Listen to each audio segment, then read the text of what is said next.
হঠাৎ করে শুভদীপ ফোন করে বলছে তাড়াতাড়ি করে রেডি হয়, একটু বেরোতে হবে। এবার আমি ঠিক বুঝতে পারছিলাম না কোথায় বেরোবো, কী ব্যাপার বৃত্তান্ত, কিছুতেই বলছে না ছেলে। হ্যাঁ, এবার আমি ঠিক আছে চলো রেডি ফেডি হইলাম, সেজে গুজে নিলাম তার মধ্যে আবার।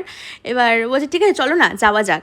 এবার যাচ্ছি আলটিমেটলি সেই আসানসোলের সেন্ট্রামে, ঠিক আছে, কিন্তু তার আগে এমন একটা রকমের একটা সারপ্রাইজ দেওয়ার চেষ্টা করলো। যাই হোক, কোনোদিনও সেটা দিতে পারে না ঠিকঠাক মতো, সেটা অন্য ব্যাপার। আলটিমেটলি নিয়ে গেল হচ্ছে শুভদীপের বন্ধু কাম কলিগ রাজন ভাইয়া এবং তার ওয়াইফের সাথে দেখা করাতে। অ্যাকচুয়ালি তারা হচ্ছে এখানেই থাকে, মানে আসানসোলেই থাকে, রেন্টে থাকে। তো একটা উইকেন্ড বলে কথা, তাই জন্য দেখা করানোর জন্য নিয়ে গেছিলো আর কি আমাকে। মানে সত্যি কথা বলতে হলে ওরা সত্যি খুব কিউট একটা কাপল, দেখা করে খুব ভালো লেগেছে এবং খুব পোলাইট, খুব সফট টাইপের, দুজনেই তাই। আমার ওদের সাথে ফার্স্ট মিট আপ ছিল এটা। আর শুভদীপের যেহেতু বন্ধু কাম কলিগ, ওর সাথে তো আগে থেকেই আলাপ আলোচনা আছে। আর এবার গেট টুগেদার মানে তো কিছু খাওয়া দাওয়ার খেতে হবে। এবার খাবার দাবারের মধ্যে ওরা নিয়েছিল হচ্ছে ধোসা, যেহেতু ওদের নাকি আগে থেকে পেট ফুল ছিল। আর আমরা নিয়েছিলাম ছোলা বাটোরা।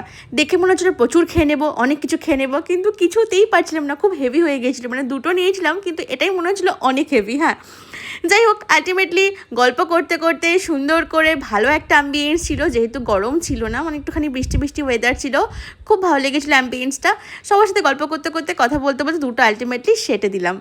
এরপরে বাড়িতে এসে প্রথম কাজ থাকে আমার ভালো করে মেকআপটা রিমুভ করা।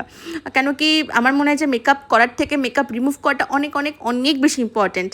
যাই হোক, তো মেকআপ টেকআপ রিমুভ করে টোরে নিয়ে ফ্রেশ ট্রেশ হয়ে টোয়ে নিয়ে এবার ঘুমোবার পালা। চলো, যারা তোমার নতুন দেখছো চ্যানেলটাকে প্লিজ সাবস্ক্রাইব করে দিও। আর আমি আগামী তো আসছি আর অনেক নতুন নতুন ভিডিও নিয়ে, সবাই খুব ভালো থেকো, টাটা, দেখা হচ্ছে অন্য ভিডিওতে।